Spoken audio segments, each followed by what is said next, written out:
Hola, ¿qué tal estás? El pasado 22 de noviembre se clausuró la cumbre climática que conocemos como la COP30. El año pasado, en el episodio 179, dijimos que el Papa Francisco había enviado un mensaje a la edición celebrada en Azerbaiyán, y más atrás en el tiempo, en el episodio número 130, estuvimos hablando sobre la COP28 y el débil estado de salud del pontífice que le impidió acudir a la cita.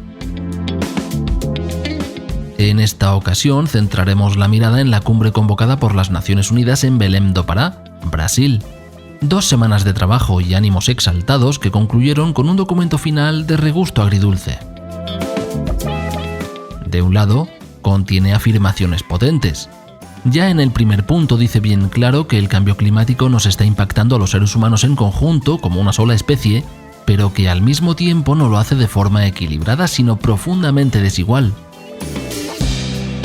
También afirma que la acción climática debe ser humana, no solo porque obviamente ha de partir de nuestra proactividad, sino porque ha de estar centrada en el ser humano para que contribuya hacia la justa transición y progresiva realización de los derechos humanos de alimentación, protección social y otros.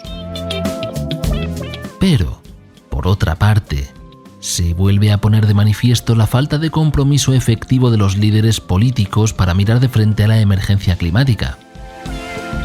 Ha sido imposible siquiera llegar a un acuerdo mínimo sobre combustibles fósiles. Y eso que ni siquiera estaba presente el país que ahora mismo es potencia mundial de negacionismo, Estados Unidos, ni tampoco otro de los grandes cuellos de botella climática como China. Hoy dedicaremos los próximos minutos a escrutar las voces que han venido desde la Amazonía, entre las que se encuentra la de la Iglesia. Curiosamente, el murmullo del río Amazonas transporta consigo muchos gritos, los cuales suenan, por cierto, con voz de mujer. Acomódate, que empezamos. Soy José Antonio y te doy la bienvenida al 233º episodio.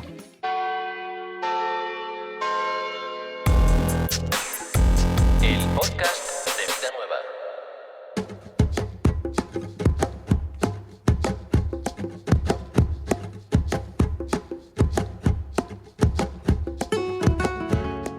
La palabra escrita tiene un poder tremendo. Lo sabían nuestros antepasados cuando dejaban textos legales grabados en piedra como el Código de Hammurabi, o los egipcios con sus interminables jeroglíficos para narrar la ascendencia de una determinada familia. Incluso los copistas bíblicos que añadían o retocaban este o aquel texto para convertir en palabra divina una cierta inquietud personal. Los seres humanos hemos desarrollado el arte de la escritura de formas desorbitadamente creativas.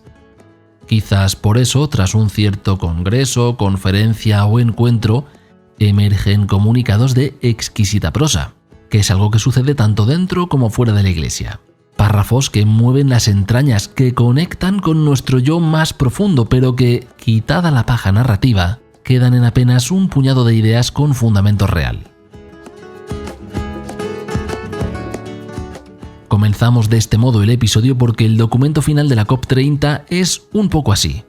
Frases contundentes como la afirmación de que la distribución desigual del impacto climático requiere un giro fundamental en cómo lo abordamos. Pero lo más importante del documento no es lo que resulta decir, sino, como en otras ocasiones, lo que calla.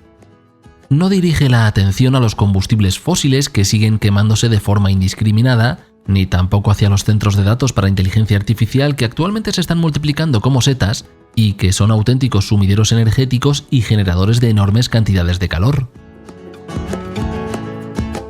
El carmelita Eduardo Agosta, director del Departamento de Ecología Integral de la Conferencia Episcopal Española, en conversación con Vida Nueva, dice que en efecto la COP30 deja un sabor agridulce porque tropezó de nuevo con el mismo obstáculo de siempre: la regla del consenso. Aunque el término Muchirao, que se refiere al esfuerzo comunitario, sirvió como identidad de marca de la COP, lo que se puso de manifiesto, según dice Agosta, fue la clara victoria de la diplomacia del consenso sobre la fuerza de la profecía moral. Por ello, aunque la cumbre contó con la presencia de 8 cardenales, 40 obispos y hasta 1.500 laicos y laicas, la doctrina social de la Iglesia quedó limada por la diplomacia. Se prometen 300.000 millones de dólares para 2035 en financiación para países vulnerables, pero no hay ni se le espera un acuerdo vinculante para abandonar los combustibles fósiles. Un elefante dentro de la habitación que todo el mundo finge no estar viendo. La COP30 de Belém ha sido como andar sobre una cinta en el gimnasio. Das pasos, pero no avanzas.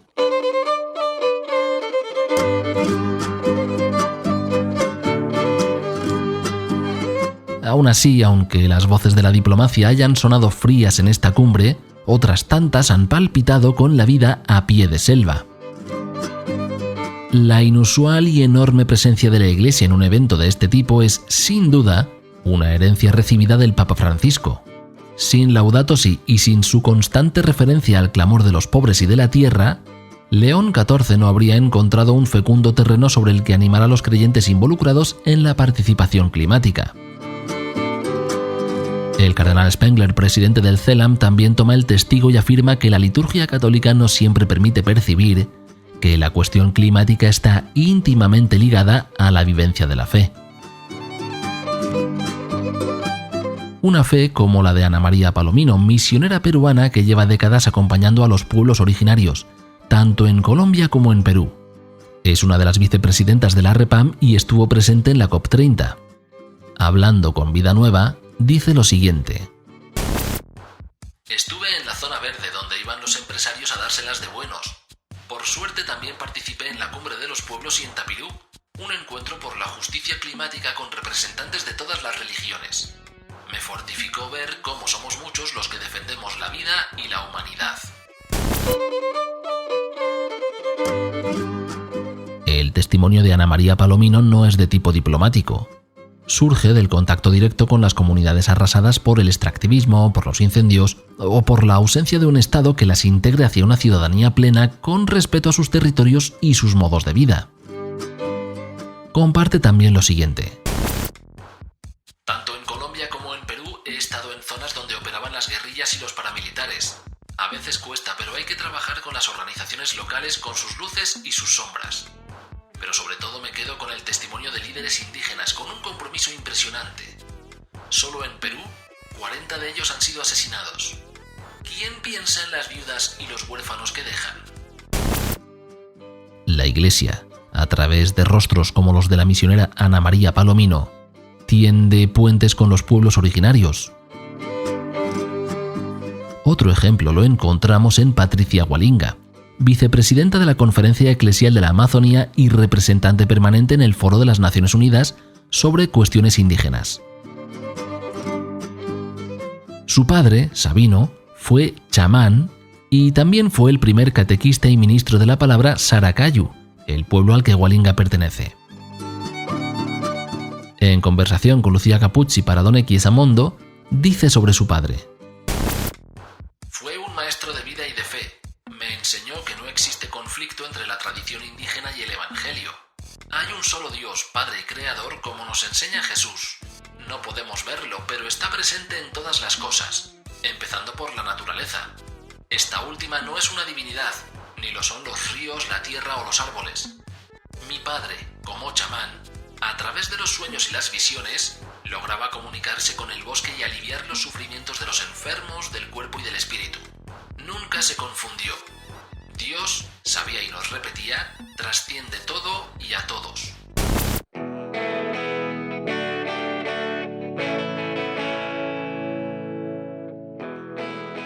Para Patricia Hualinga, la selva no es un recurso sino un ser, un sujeto, un interlocutor que habla, tal vez, a través de los sueños. Los pueblos originarios, dando más importancia a estas sensibilidades que las sociedades hiperindustrializadas, tienen el potencial de poner en palabras el grito mudo de la tierra. Por eso, a un encuentro como la COP30 es como si llegasen grupos de personas con diferentes mensajes bajo el brazo. Unos vienen con gráficos, estadísticas, proyecciones. Otros acuden con lo vivido y lo sufrido al lado del árbol y el río, con el clamor percibido por los sentidos físicos y, a lo mejor, también a través de los sueños, como decía Patricia Hualinga. Son mensajes que vienen desde el Amazonas, tanto de forma figurada y poética como real. De forma paralela a la COP30 se celebró un evento llamado La Cumbre de los Pueblos, que congregó a más de 24.000 participantes y culminó con una marcha de 70.000 personas. En uno de sus paneles se comunicó una idea clara. La solución a la crisis climática ya se encuentra en los territorios, y el papel de los delegados de la COP30 habría tenido que ser el de escuchar y actuar. Además de ello, una coalición de líderes y lideresas de pueblos, comunidades, organizaciones y movimientos de la Amazonía organizaron una flotilla de barcos que navegaron el Amazonas desde los Andes ecuatorianos hasta Brasil. En su recorrido de 3.000 kilómetros hicieron paradas estratégicas tanto para comunicar propósitos como para recoger demandas. Y es que una de las intenciones de esta flotilla era romper el cerco mediático, contar la historia desde donde realmente está ocurriendo, desde los territorios donde están las minas, las empresas madereras o las petrolíferas. La coordinadora Lucía Ishiu, periodista indígena exiliada, es de origen guatemalteco, donde existe la mayor tasa de asesinatos a defensores ambientales. Ella dice: porque yo creo que el mundo occidental no ha entendido que asesinar los cuerpos indígenas es asesinar la biodiversidad y es asesinar también a la madre tierra. Entonces, para nosotros eso es algo también muy importante de lo que queremos contar y de las acciones políticas que queremos hacer. También lo políticamente reivindicativo que es para nosotros llevar en barco, para poder honrar el río, para poder honrar el recorrido, y eso para nosotros es sumamente importante. Yo creo que es de las cosas que más nos interesa también, es contar y mostrar que en medio del exterminio impuesto, en medio del genocidio de los estados, de las empresas extractivas, estamos vivas, estamos de pie, estamos aquí y también traemos soluciones en medio de tanto y de todo.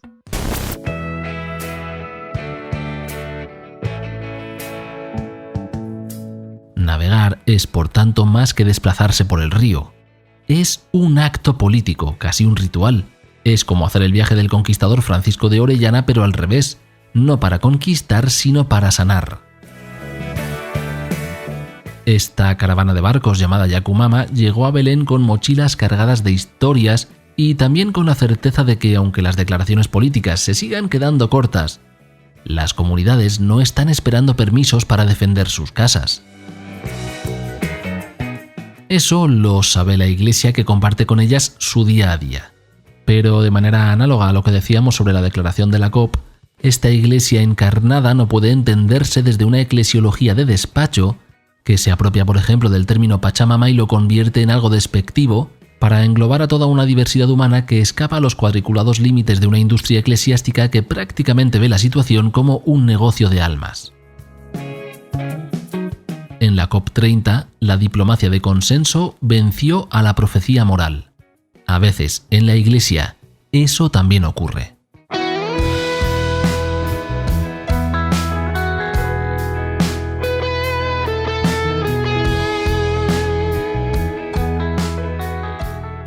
Esta semana en Vida Nueva se habla sobre la COP30 y la presencia de la Iglesia en ella, pero no es el único tema. La semana pasada, el mismo día de publicación del episodio anterior, León XIV cesaba al obispo Zornoza denunciado por supuestos abusos. Los monjes benedictinos que viven en el Valle de los Caídos han judicializado la resignificación del enclave sin informar a Roma e ignorando al cardenal de Madrid.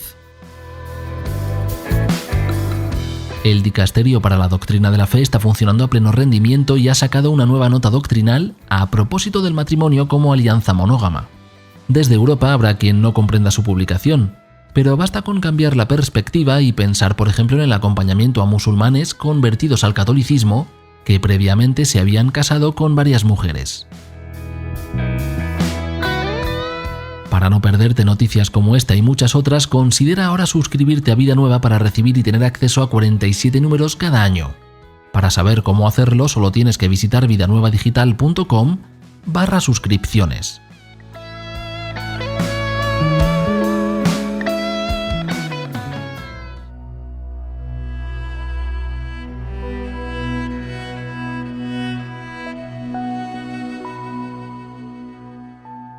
Vamos con la segunda parte de este episodio en el que estamos pendientes de esas voces que llegan desde el río.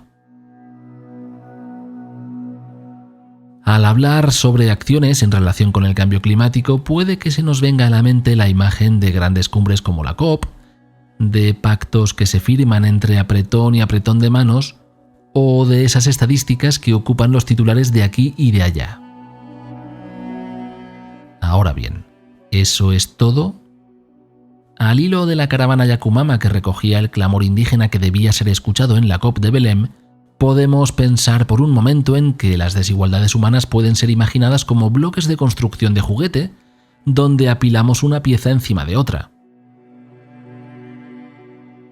En esta cuestión de la emergencia climática y los desiguales efectos sufridos, cuentan varios factores que funcionarían como esas piezas que digo. Vivir en países empobrecidos o con economías frágiles, una pieza extra. Ser indígena, otra pieza. Ser mujer, una más. Ser discapacitada, otra más. Mujeres indígenas discapacitadas. Las primeras en sentir los golpes de la naturaleza y literalmente las últimas en ser escuchadas. La joven Muna Shakia, originaria de Nepal, dice lo siguiente.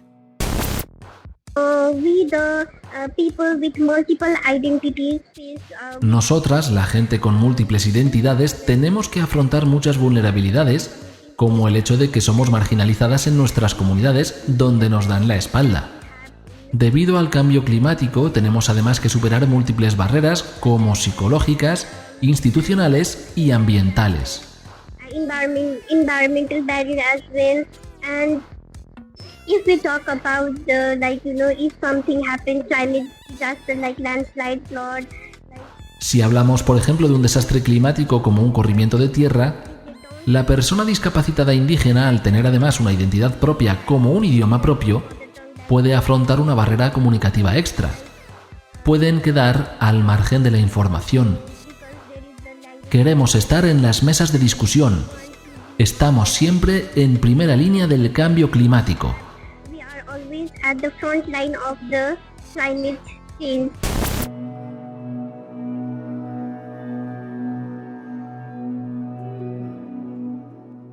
El propósito de la caravana Yakumama por el Amazonas era hacer escuchar las voces de la Amazonía. No son, como ves, las únicas a ser escuchadas.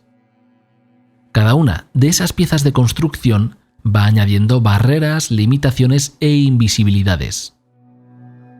Hoy día a eso se le llama un enfoque interseccional. Antes de eso se incluía dentro de la holística. Y antes todavía Jesús lo llamó Reino de Dios, donde nadie es dejado fuera de la mesa ni apartado al borde del camino. La representante indígena jucimeritariana hablaba así desde la COP30. Sendo mulher jovem, liderança e também mãe, a gente... Siendo mujer joven, líder indígena y madre, se siente realmente el impacto porque muchas veces somos nosotras las que sufrimos más con los eventos climáticos que vienen aconteciendo en la actualidad. Para nós, enquanto juventude e liderança...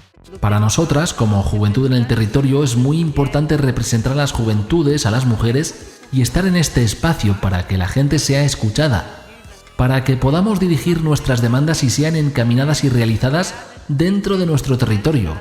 Dentro do nosso território, que os negociadores também cheguem até... Para que los negociadores también se encuentren con nosotros, conversen con la gente y convivan con nuestra realidad, no solamente en las ciudades, sino en nuestros territorios, para que conozcan las dificultades que tiene la gente dentro del territorio para moverse, por ejemplo, en migraciones climáticas.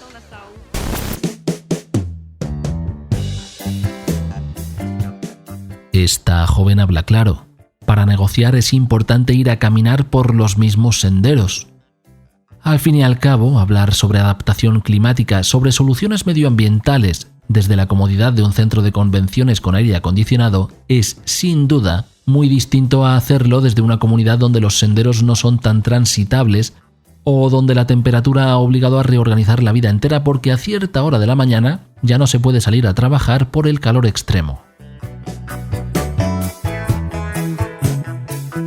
Sobre el sufrimiento interseccional leemos este mes en el suplemento Done Chiesa Mondo. Las mujeres representan el 70% de las personas pobres del mundo y son las primeras en sufrir los efectos devastadores del cambio climático. Sin embargo, su voz continúa siendo ignorada en debates dominados por hombres cuya mentalidad ha separado artificialmente a la humanidad de la naturaleza, convirtiendo así la Tierra en un recurso a explotar antes que considerarla un patrimonio común que cuidar y regenerar. Hace un momento hablaba sobre esa sensación de caminar sobre una cinta, de dar pasos sin avanzar.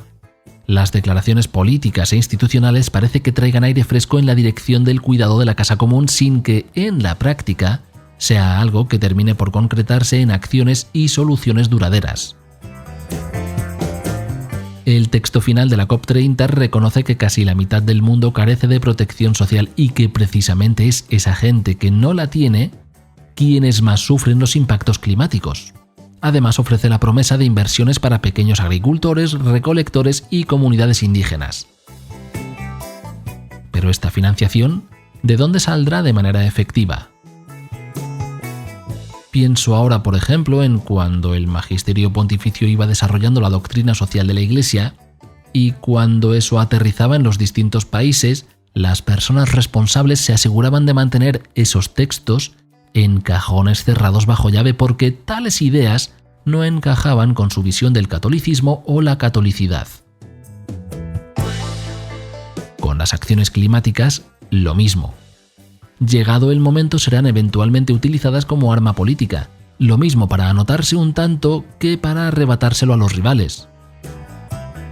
Bloquear una financiación, retrasar el desarrollo legislativo, etc. Si suma votos, no importa que tenga que ver con la supervivencia de pueblos enteros. En cuanto al tema, la crisis climática nos ha afectado bastante, especialmente a nosotras, las mujeres, que enfrentamos estos desafíos dentro del territorio, sobre todo la sequía y la crecida. La sequía termina secando nuestros ríos y nuestros arroyos, y la crecida inunda nuestros cultivos y acabamos perdiendo variedades de plantas. Também a cheia vem inundar os nossos plantios e a gente acaba tendo perda de variedades de plantas. Es la voz de Clasimara, coordinadora del Secretariado de Mujeres de la Federación de Pueblos Indígenas de Río Negro, ubicado al norte de Brasil, quien pone en palabras lo que comentaba hace un momento sobre no poder trabajar por el calor. Y eso también termina afectando nuestra seguridad alimentaria porque de ahí sacamos nuestro sustento diario, para poder alimentar a nuestros hijos, nuestra familia, nuestra comunidad, nuestras niñas y niños. Hace algunos años podíamos ir a la charca, a nuestros cultivos, a partir de las 7 u 8 de la mañana y lograr quedarnos por lo menos hasta la 1 de la tarde, la 1, las 2... Pero hoy en día ya no podemos quedarnos todo ese tiempo. Terminamos teniendo que salir más temprano. Por ejemplo, a las 5 de la mañana, a las 6 ya tenemos que estar de camino a la charca porque ya no aguantamos el calor del sol. Entonces a las 10, a las 9:30 ya tenemos que estar de regreso porque el calor está demasiado intenso. Então 10 horas, 9:30 a gente já tem que estar de volta da roça porque o calor está muito intenso.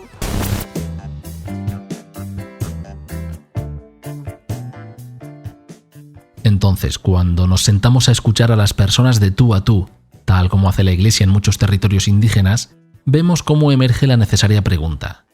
¿Cuándo empezará a fluir esa financiación internacional hacia quienes ya están liderando la adaptación climática? Y también importante, ¿cuáles serán los mecanismos de seguridad para que esos fondos alcancen definitivamente su destino y no terminen en las manos equivocadas? Nos vamos a dirigir hacia el final del episodio escuchando a Lucía Xiu, de la caravana Yakumama. Hay muchas cosas en el mundo sucediendo que nos hacen creer que no es posible cambiar la realidad, pero nosotros sabemos que sí es posible, que sí podemos incidir, que sí podemos cambiar esas realidades impuestas. Entonces yo creo que hay que hacerlo como un llamado a la esperanza. La esperanza es una decisión política. Y para nosotros estos ejercicios son eso, son un llamado a la imaginación indígena, son un llamado a la reinvención de las formas posibles de incidir desde nuestros territorios. Es un llamado también a eso, a la esperanza de que traemos y que seguimos apostándole los pueblos originarios al mundo. Porque en medio de la destrucción nosotros traemos alternativa, en medio del odio nosotros construimos solidaridad y también llamamos a la imaginación. Yo creo que eso es importantísimo, creer y a poder seguir tejiéndonos entre territorios, a romper esas fronteras mentales y físicas que nos han impuesto los Estados Unidos. Las voces que trae el río no son solo de denuncia, también son de visión, de futuro. Son la certeza iluminada y profética de que no hay transición ecológica posible sin los pueblos que más cuidan de la tierra. Palabras que escuchamos, que leemos, que vemos. La adaptación es local. La justicia es comunitaria y la esperanza es colectiva. Los seres humanos, como decíamos al principio, hemos sido auténticos expertos en crear palabras que se lleva el viento.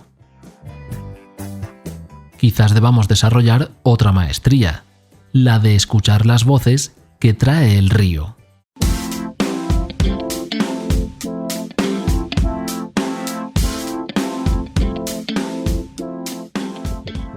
Muchas cosas han pasado durante la última semana en la Iglesia y en el mundo. La Universidad Pontificia Comillas ha revelado que España vive la tercera oleada de secularización y el 60% de los jóvenes se declara sin religión, al mismo tiempo que en México la Iglesia pide discernimiento y creatividad ante la crisis de vocaciones sacerdotales. Lo encuentras todo en vidanuevadigital.com.